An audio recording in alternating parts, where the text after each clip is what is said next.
Hey guys, welcome into an impromptu Running with the Timberwolves podcast. My name is Gabe Anderson, usually joined by Chris Emerson, but we're doing impromptu today because the Minnesota Timberwolves have made a move. They have signed Jonathan Kuminga to a contract. Looking at what Shams had to say, 2 years, $13 million deal plus a player option. Kuminga will be the starter alongside Anthony Edwards, LaMelo Ball, Jaden McDaniels, Rudy Gobert, and are now a contender. At least that is what Shams said. By the way, if you're coming in, make sure to like, share, and subscribe. Give us a 5-star rating on Spotify as well. Like I said, I'm usually joined by Chris, but today just had to impromptu jump in here to talk about Jonathan Kuminga being a Minnesota Timberwolf. Now, I did not think this was going to happen. First of all, I thought he was going to go to the Lakers. I thought there was maybe a sign and trade, although we did talk about with Chris, who was on our last episode. He did mention that the sign and trade possibility probably didn't make too much sense for Atlanta, considering that they wanted to stay under the cap and probably didn't owe anything to Jonathan Kuminga anyway, just for them to be on their books. So I think it makes a lot of sense for him to come to the Wolves. It is a 2-year deal, and yes, we finally have a power forward. It would be hard for me to believe that the Wolves were going to go into the season with Trey Lyles and trusting in Baron J if he was going to be the starting power forward or a mix of them both. I mean, you talk about Trey Lyles, he's only played 20 minutes a game or more in a season, like twice in his career. And, he's coming from Europe. So it would be hard for me to believe that they would be banking on Trey Lyles.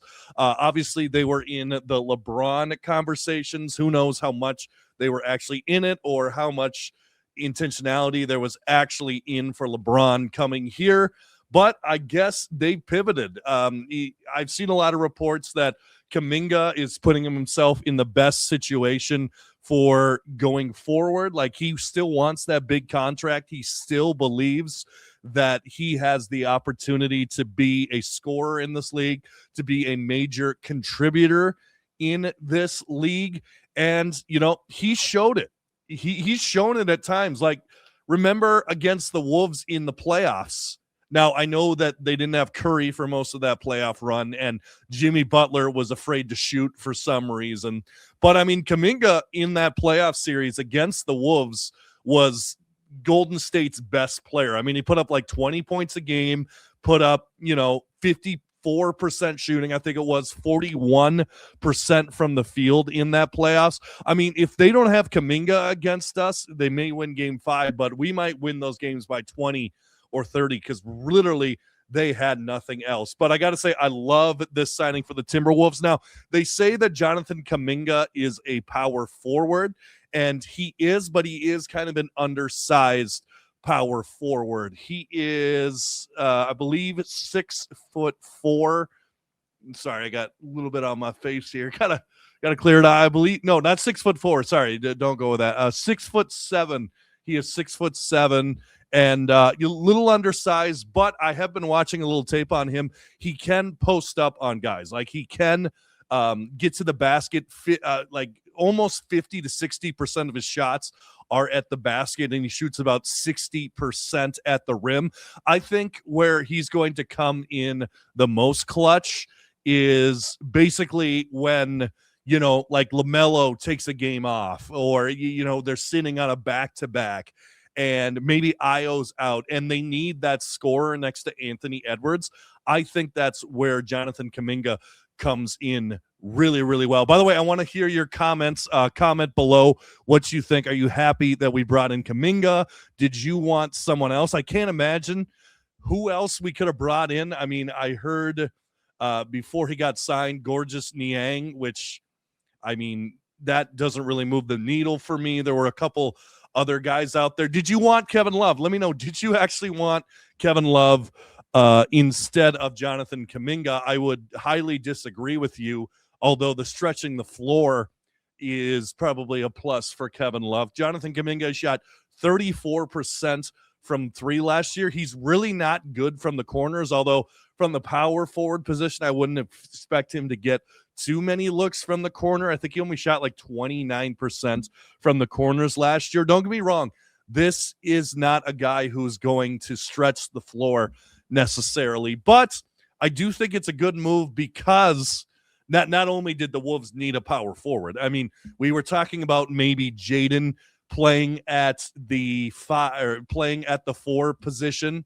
We were talking about that as a possibility, but you really want Jaden guarding their best player. You want Jaden out on the perimeter causing havoc on, Jamal Murray or Jalen Brunson or some of the other teams that we are going to be, going up against next season. Although, side note, if Denver thinks that they can have a big 3 and that DeMar DeRozan can be part of their big 3, I beg to differ across a playoff series, but we will see. I think Peyton Watson's going to be a big loss for them, but I think that you want Jaden out there guarding their best players, guarding their wings, and really making it difficult for them. So I think that Jaden playing the 4 was a pipe dream.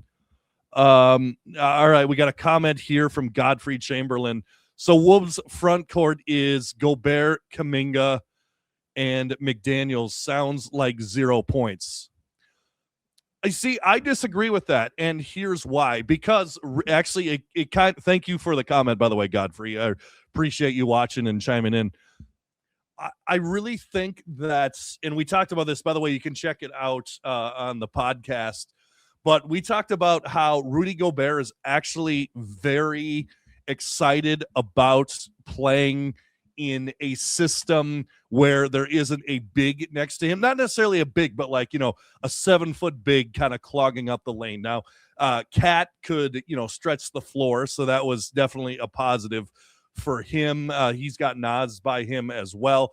But if you look at his last couple years in Utah, Rudy Gobert really didn't have a 4. Like, it was Royce O'Neal at the 4, and he was eating. Like, he was scoring 16, 17 points per game, pulling in rebounds. I think with LaMelo Ball, it could be Lob City with Rudy Gobert. I think this is a huge opportunity for a breakout years for Rudy Gobert. In fact, we did bold predictions for the Wolves, and one of the predictions was that Rudy Gobert is going to score I think it was over 15 points per game, because I think we're going to see a resurgence. We haven't really seen the fall off yet of Rudy Gobert. So I think with LaMelo Ball and Kuminga here, I think it could be fantastic. Also, I've been watching a lot of Kuminga film. In case this happened. Don't get me wrong. I did not know that this was going to happen. I was surprised as all of you. In fact, I was literally making a pizza and looking at new apartments when this happened. So once this run is over, I'm going to reheat the pizza. So it looks like I'm having microwave pizza tonight. By the way, Jay Vandenberg 5506, good pickup. Let's go Wolves. I totally agree with you. I think this is fantastic. Like we were talking about, which you can check out on the podcast. This is a no-brainer, kind of like how LeBron was a no-brainer for the Wolves, where if LeBron wants to come here and on a minimum, you say yes 100 out of 100 times. And if someone has an issue with LeBron, the only reason they have an issue is because it's for some weird political thing, or, they're still mad about the China thing from like 5-6 years ago. But yeah, if Kuminga wants to come here on, a prove-it deal and be our starting power forward, and your alternative is Trey Lyles, yeah, absolutely. You'd say yes to Kuminga 10 out of 10 times. But back to this comment. Thanks so much to Jay Vandenberg, 55066 for chiming in here. If you've got thoughts on the Kuminga move, let me know in the comments below. Like and subscribe as well. Gobert, Kuminga, and McDaniels sounds like 0 points. Here's the thing. Like I said, Gobert, I think, is going to have a breakout year offensively with LaMelo Ball.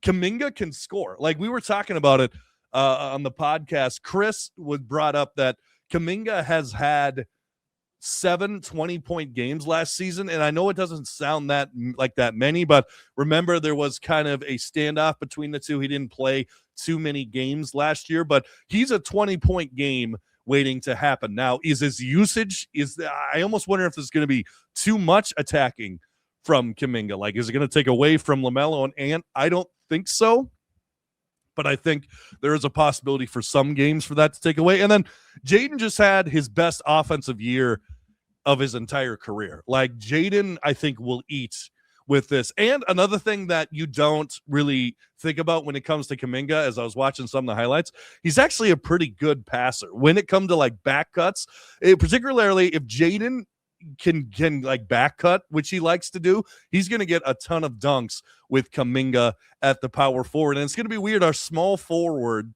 is probably bigger than our power forward at this point, but that's just today's NBA. Of course, we had Andrew Dukowitz on, and he was talking about how you can't really think of the traditional way a team on the court. Like, you can't think of it as power forward, center. You can't, power forward, center, small forward, shooting guard, point guard. You kind of got, and I think it was an amazing point by him. You got to think of it as guard, wing. Like, maybe in some lineups we did see some, like we saw some Gobert and Nas here and there, but it's just there's not enough shooting. Rocco Zaccardi isn't ready. I know we love him on this channel. I know we got some Aussies that watch this channel, and by the way, we love you all, no matter where you're from. But from Australia, we've gotten some extra love from Australians out there. But you're not going to go in like that. In fact, this comment right here, which I think is a great comment, if it was Baron J, Gobert, and Jaden, then I would say maybe there are. You know what? And I think I misread the comment as well. I'm sorry, Godfrey. I 0 points. I think what you're saying is that basically that no one's going to score on them. And I agree in that capacity. I'm sorry if I misread your comment in the first capacity, but I will just, it clicked in my head. When you're doing live, I've actually worked in radio for years now. And sometimes on the fly, you misread things. So I appreciate it. Yes, I think that is going to be a fantastic dynamic duo. Good luck scoring in the paint. Good luck attacking against Kuminga, McDaniels, and Gobert. And, Anthony Edwards, he can be an amazing defender when he wants to as well. He really can when he turns it on, particularly in the playoffs. Now, does he have some lazy moments here and there? Of course, all stars do. Like, I'm not going to put Anthony Edwards as a top 5 defender of all time, but I think when he wants to, he's an amazing two-way player. I just wanted to clarify that, Godfrey. Thanks so much for the comments. So happy that this all worked out. I remember when we signed Trey Lyles, I was thinking, oh, man, like, is this really the answer? Like, we were thinking of the Minishvili, who ended up signing with the Lakers. There were rumors about LeBron. Like, are we just going to end up with Trey Lyles? And don't get me wrong, no disrespect to Trey Lyles. I think Trey Lyles could play a nice 5 to 10 minutes a game. In fact, last year, I'll give you an example. I was pumped about Johnny Juzang. He had a great preseason. I thought maybe this guy can do something. And, it didn't work out too well. It's kind of, when you're a rhythm shooter, it's kind of hard to get in a rhythm when you're, not playing on a night-to-night basis. Not everyone can be Naz Reid. By the way, I believe it's Naz Reid's birthday, so happy birthday, Naz Reid. Not everyone can be Naz Reid, where, you come off the bench out of nowhere and drain a three from sitting there. But anyway, we weren't going to count on Trey Lyles for anything more than 10 minutes a game. And I think this is a fantastic move. Like I said, let me know in the comments what you think of Kuminga. Let's take a look at the contract. Let's go to what Shams is saying and reporting here.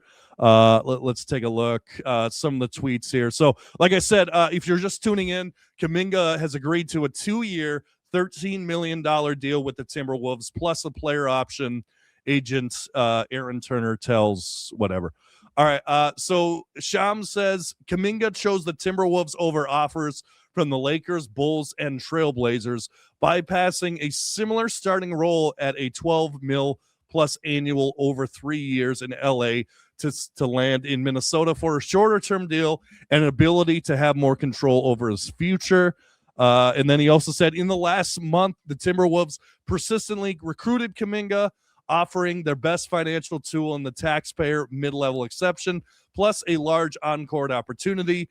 Anthony Edwards was a major part of the full-court recruiting press to sign Kuminga, while President Tim Connelly traveled to Miami for a 4-hour in-person meeting with Kuminga earlier this month, along with productive conversations between the wing and coach Chris Finch. So, and I think it nailed it right there, why Kuminga chose us over the Lakers. Now, I think the reason for that is twofold, right? One is playing time, right? Like a guaranteed, probably guaranteed unless something goes haywire, starting spot on the Timberwolves, right? And not only the Timberwolves, like the Timberwolves of 2010 would be something different, but this is a contending team. This is an opportunity to contend on a team that went to the Western Conference Finals twice, went to the semis last year of the Western Conference, may have had a shot against the Spurs if they didn't get so injured. I think opportunity, and then, yeah, like I was saying in the tweet, the opportunity to control is future. I think that's a big selling point for Jonathan Kuminga, especially when, I brought up the Dennis Schroeder example, right? Like the Dennis Schroeder example from 2021 where he, again, the Lakers, maybe there's something with the Lakers franchise, they keep getting sold, but Dennis Schroeder, he turned down a 4-year $84 million deal to go to the Lakers and eventually got like 2 minimum contracts the next 2 years. He's recovered since then. I think he's made about $48 million out of the 84 that he could have made, so about half. But I mean, it's hard to blame a guy for going after the money. But I mean, if the Lakers could have gave him more and he's not going after the money, I mean, good for him. That almost, if there are character worries about this guy, which I don't even know if there are, that kind of quelches it for me. If he's willing to play for less and saying, hey, I want to be part of a contender, I want to play with Anthony Edwards, LaMelo Ball, play with Rudy, and be part of something amazing here in Minnesota, and at the same time set myself up to potentially cash in later on, that's great. That makes that's sky. I'm sky high. My favorite movie also on Jonathan Kuminga. Yeah, I'm excited about this Kuminga move. I think it's a home run for Tim Connelly. I always trust that Tim Connelly is not going to leave us barren and leave us dry, like basically like just with a big hole. I know that he's probably going to have a plan in some capacity, so that is absolutely what he's doing here. By the way, thanks for sticking around through the technical difficulties. Isn't that just a bitch when your mic goes out in the middle of what you're trying to do and your camera goes up? That's why we're working with old equipment here, and we're trying to make it work. Thanks for sticking around. But yeah, Jonathan Kuminga. So your starting lineup is now Ant, Rudy, Kuminga, Jaden, and of course LaMelo Ball. And the other thing that I love about this, guess what?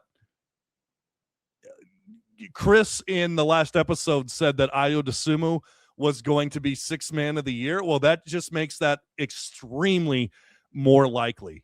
Like it makes it extremely more likely because he's going to be going to the bench, and now you have the scoring punch off the bench. Like, think about it.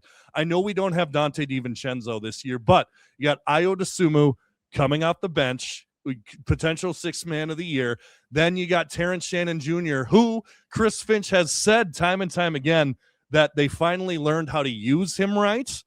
Man, imagine what he could do as the second guy off the bench. You got Jalen Clark or I guess Baron J as the backup big. You feel a lot better about that when you got Kuminga in there. And then you got Jalen Clark as kind of your Jose Alvarado-esque. I'm not saying he's Jose Alvarado, but, pesky kind of wing who's had a good offseason. By the way, he has a YouTube channel that you can check out as well. It's pretty cool. And by the way, make sure to like, share, and subscribe to this one as well. But, man, I'm just over the moon about this Jonathan Kuminga acquiring by Tim Connolly. 3 steps baskets, scoring 12.4 points per game. Efficient field goal percentage, not great, 51.6. But some of the other measurables here: assist percentage, he's in the 57th percentile. Defense, he's in the 90th percentile. Rebounding, which is what we need. And speaking of rebounding, you want to give help to Rudy. Naz was never that good a rebounder either. But, I mean, he's in the 78th percentile, 5.3 rebounds per game. Offensive rebound percentage, he's in the 67th percentile, 5.37%. He's a great defensive rebounder, 16.9% defensive rebounding. I mean, that is basically what you get like with wings pretty much. Usage percentage, he's a high usage guy. I'm not talking like LaMelo or Ant level of high usage, but he is a high usage guy, 23%. He's in the 81st percentile on that. So he's a guy you can trust. He's a guy that you can trust to go get a basket. And like Chris was saying, we got some guards who can go get baskets, LaMelo, Ant, Io, but we don't really have forwards who can create for themselves. And that's absolutely what Jonathan Kuminga can do for us. And the other thing is there's not going to be pressure on him a lot to do that because you have LaMelo, you have Ant, you have Io who can create for themselves.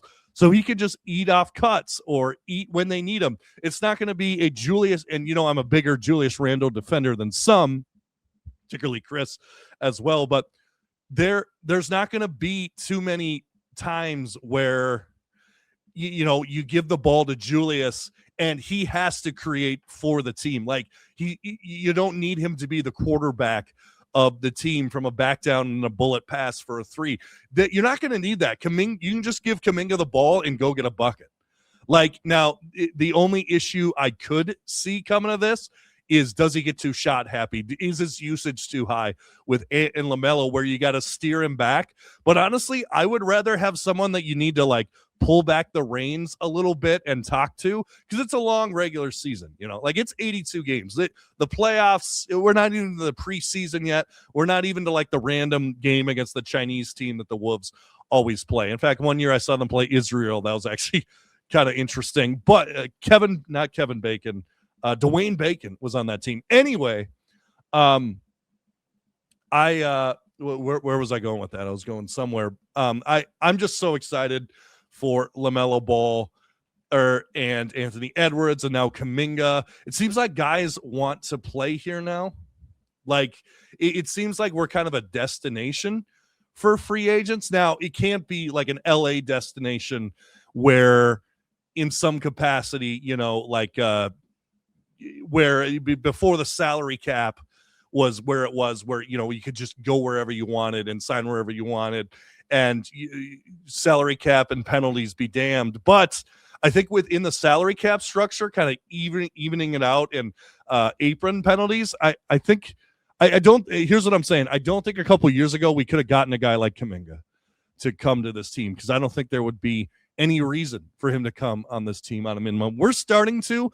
We knew it would happen. Now, I know that Kuminga is only 23 years old, but we're starting to get those guys that, just want to contribute for a team and prove themselves. We used to not be able to get those, because why would you go prove yourself in Minnesota? It's just going to be empty stats. What's the point of that? What's the point of, some veteran player coming to Minnesota and, proving that he can win or be a good player at his age, but, you're going to win 25 games and it's not going to matter. Now we're starting to get those guys who, they're thinking, oh, okay, there's opportunity in Minnesota. I want to play for Tim Connolly. I want to play with Anthony Edwards.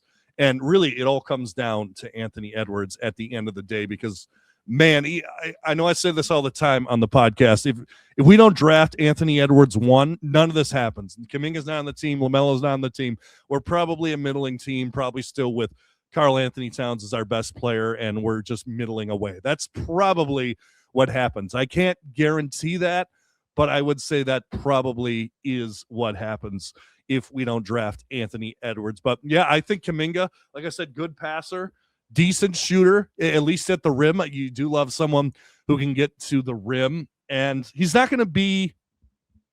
I saw maybe some I was doing a video, which you can check out on this channel, by the way. I was doing a video where I talked about Derek Williams being kind of an undersized power forward who, couldn't shoot and couldn't guard the power forwards of the past, of the bigger power forwards. So kind of find himself out of the league. I almost think that Kuminga is kind of like Derek Williams, but I think the difference is he's not going to be called on to do as much as you're expecting a number 2 pick overall to do. And I think he could fit in well. If he's just a bruiser banging off people and getting to the lane and creating offense for himself, and like I said, decent passer and others, I think it could be a tremendous move for Tim Connolly. I think this could be a major, major win. And man, I'm so excited for this. If I wasn't excited for the season before, I'm excited for the season now. Let me know in the comments what you think. Do you think this is a home run move for Tim Connolly? The Timberwolves, things are looking up. And let's look at this in one other capacity. Now, remember at the trade deadline, we talked about this, where we were thinking, man, are we going to get Giannis? Are we going to get Giannis Antetokounmpo, and are we going to trade the house for Giannis Antetokounmpo? Like, are we getting rid of Nas? Are we getting rid of Rudy? Would we give up Jaden? Look at where you are now. Look at where you are now. You still have Jaden. Nas is gone, but you have LaMelo Ball. You have Jonathan Kuminga. You still have Rudy. You have Io now. Like, think of how fun this team is going to be. Like, this is going to be a much watch league pass team for the entire league. Now, I'm not saying that this just because of Kuminga, right? Like, if it's just Jonathan Kuminga, no one's watching league pass except for maybe Mr. and Mrs. Kuminga, his parents. But I will say that this is just an exciting team on paper. We got to see it in practice, but if you're getting a mid-level exception and you're bringing in your starting power forward, a guy who can go off anytime for 20 a night, and I know 20 doesn't sound huge, but that can be the difference of winning and losing a game. It really can. So, man, I'm just so excited for this. What a move for Tim Connolly. And I love Shams was saying that he already talked with Chris Finch. So it's not like they're going into this panicking, right? Like the Wolves played the long game. I'm sure they've called every power forward they thought might make sense. I'm sure they called like Minishvili. I'm sure they called some of the other candidates, and he wasn't right. And maybe some of them just said no, like for the minimum said no. Okay, you move on, you go down to the next one, right? But I think that the Wolves are doing their due diligence. Like they talked to him for 4 hours. They talked to Kuminga, talked to Chris Finch. Like this isn't a whim decision. This isn't a like, hey, Kuminga's. This isn't a 2K signing where you're just like, okay, Kuminga's available. Let's just get him. And then if you're king of the fourth quarter, Kenny, you just kind of trade him for a draft pick and then trade that draft pick. By the way, I love Kenny. He's one of my favorites on YouTube. But this felt like a calculated thing. This felt like they took their time with it. They felt like they didn't rush. I think this is awesome for Kuminga. Kuminga can prove himself, get that big contract, whether it's here or someone else. Remember, he's only 23 years old. I think he's younger than Anthony Edwards. I'll check on, 23 years old. So he's younger than Anthony Edwards. He's younger than Jaden McDaniels. He's younger than Terrence Shannon Jr. He's younger than he may even be younger than Jalen Clark, I think. Like he's the young pup now, which is weird because it feels like he's been in our lives forever. So, man, I'm just so excited. Jonathan Kuminga signs with the Minnesota Timberwolves. 2 years, $13 million with a player option. And honestly, future, there's so much up in the air with the Wolves situation. What's going to happen with Dante? What's going to happen with Dante? Are they going to bring him back? Ant needs an extension. LaMelo's got 3 years left. What are they going to do with Rudy? So honestly, the last thing on my mind is, like the long term with Jonathan Kuminga. I'm really looking at this year as the Kuminga year. Like, I really do think he can be a part of this. The only downside, not great at stretching the floor. If he can get his 3-point shooting to like league average, like, I don't know, 35, 36%, improve a little bit on that. And I know the coaches can work with him on that. Sky's the limit for this kid. Sky is absolutely the limit for this kid. I'm so excited. Jonathan Kuminga is a Minnesota Timberwolf. And again, the starting lineup: Anthony Edwards, Rudy Gobert, Jonathan Kuminga, Jaden McDaniels, and who am I missing? Or did I name? Oh, and LaMelo Ball. How could I forget? Our favorite LaMelo Ball. Now, I know that a lot of people were sad to see Nas go, and I know it's his birthday and everything. But if we were to tell you, hey, we're getting rid of Nas Reed this offseason, but this is what we're going to look like at the end of the day, like when we go into next season, I think you'd reluctantly give it the thumbs up, because this is a great job, at least on paper, by Tim Connelly. We have to see it in action. Absolutely. We have to see it in action. Like, it could go wrong. All of this could go wrong. LaMelo could get hurt and could get hurt. Like, the spacing might not work. Who knows? Kuminga might shoot 20% from three. But right now, as we sit right now, I think this is an absolute winner move for the Timberwolves. Oh, and by the way, make sure to like, share, and subscribe on YouTube. Give us a 5-star rating on Spotify as well. We got some cool videos. I did one on the worst draft picks in Timberwolves history. You can find us running on the Timberwolves on YouTube if you're on X. Also, we got cool podcasts. We just did a video on Jonathan Kuminga. Coming up soon, we got something about our 10 bold Timberwolves predictions, which honestly, one of them for Chris has already come true. Like his prediction that the Wolves power forward for the playoffs wasn't on the team yet. That's already come true because we just signed Jonathan Kuminga, so he's 1 for 1. Let's see if we can get the other ones right as well. Like, share, and subscribe. Share the video as well. Sorry for the technical difficulties early on, but sometimes that just happens when you have impromptu equipment. Usually we record in the studio, but had to do it from the apartment this time. And let me know in the comments, are you excited for Jonathan Kuminga? Because you know that I am excited. Also, we're on Spotify and Apple, running with the Timberwolves, the podcast, the long form on there.